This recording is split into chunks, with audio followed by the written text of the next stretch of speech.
Hello and welcome to Ball Links 101. So why do we need to have this conversation about ball links? Well, the main reason is the thrust of this video is going to be to talk about how to resize links so they work properly.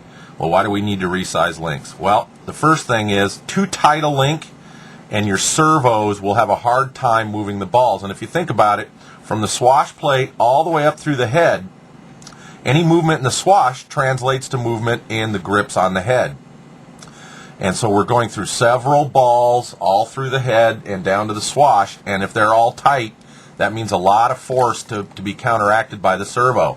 And what that can cause is servo input, and then the servo tries to move back to center, and because of all the force, it can't or may not center near as well, and you wind up chasing the helicopter around due to it being too tight. In the other end of the spectrum, too loose equates to slop.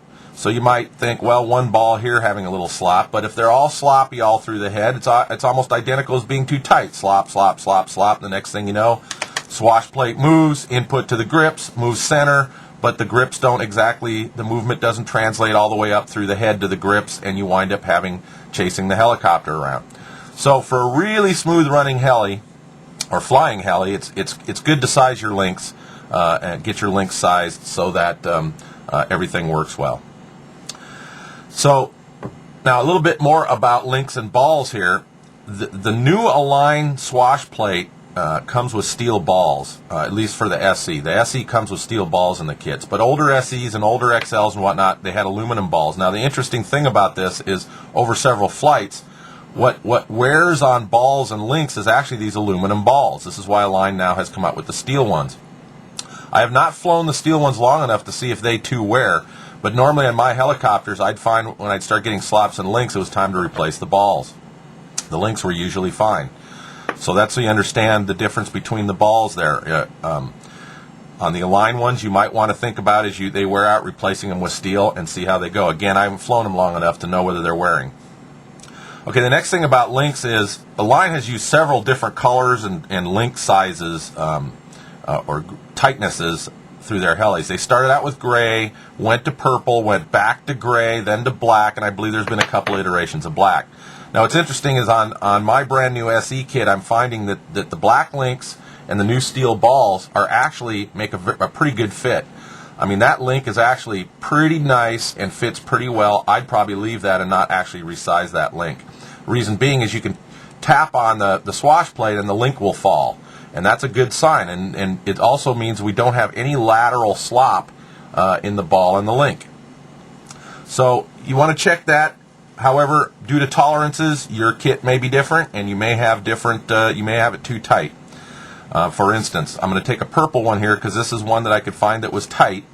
And when you put it on there, you can clearly see that this is far too tight. I mean, look at this. I can move the swash plate around, pick it up, and the ball doesn't move at all. Put weight on it. It still doesn't move. That is far too tight. And I've seen a lot of people put helis together without sizing their links, and once that tightness goes through the whole head, it's almost an unflyable helicopter. Okay, so this demonstration, I'm going to show you how to size this tight link so it works similar to, or just like, the ones that you may get in the SE kit that fit fine. Again, you may have to size ones in the SE kit. Okay, so what are the tools we use to do this? Well, believe it or not, a little bit of oil. I'll show you what that's for. Ball link pliers for removing the links. Also a JR ball link sizing tool. Now a little bit about this tool is, if you look close, it has some a slit in it, and this is where the sharp edge is. There's one on each side. Now there's a screw in the end to adjust the diameter of the ball for the proper size. Now I've found when these are new, I have to take the screw out and slightly crimp this ball and put the screw back in because they usually seem a little too large even with the screw loose. So you might want to buy a few links before you actually do this on your own heli and get a new tool and start practicing on the tool until you can get this, and then you can go do it on your heli. Okay, so with that, I'm going to go ahead and get prepared, and we'll be right back and start sizing the links. Okay, we're back and ready to start. Now, one thing I forgot to cover on the links in the first segment was these links do have a direction in which they snap onto the ball. And this is true with almost any link through all helicopters. And by the way, this process for adjusting these can be used not just for the T-Rex and Align, but any helicopter. On the Align links, if you look closely, and you won't be able to see it in the video because it is very small, there's a letter A on the link, and if you flip the link over, there's nothing on the link on this side. Now, these links, again, are one way. The diameter of the hole here is actually slightly larger on the side without the A than the diameter of the hole here. And actually, inside the track, it's a little concave, so it fits the ball. So you want to make sure when you're putting these links on and off that you're putting them on the right way. If not, you will stretch this tighter inner diameter and make the link loose, and oh, by the way, it could pop off in flight. So if you didn't know this already, it's very important that your links go on the right way. You know, on Raptors, it says Ace or Raptor on it. There's always an indication to show which way the links go. There are some universal links out there that will go either way. I have used them on a few helis, but in this case, we want to make sure we use the right link. So, digressing there a little bit and going back, we're ready to resize. So again, we have our very tight link.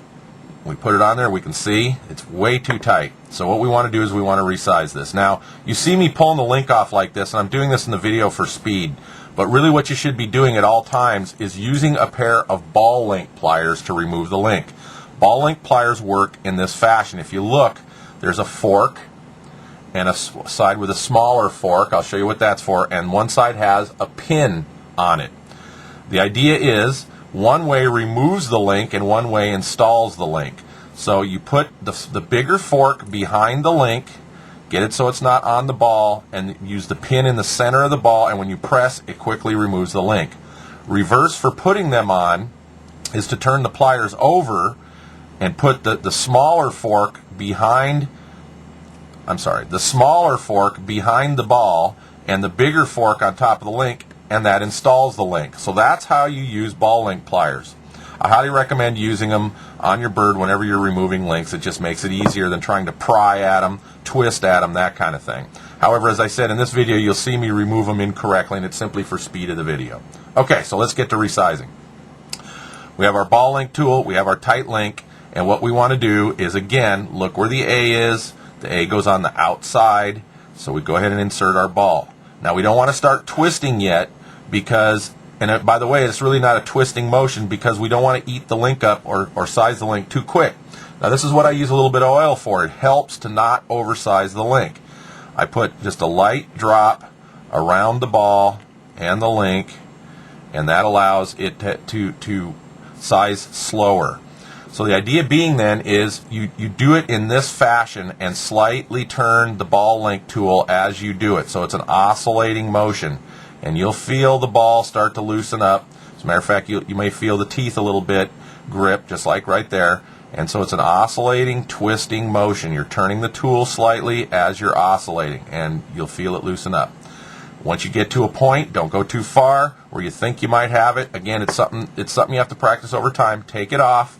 Put it on the ball, check the tightness.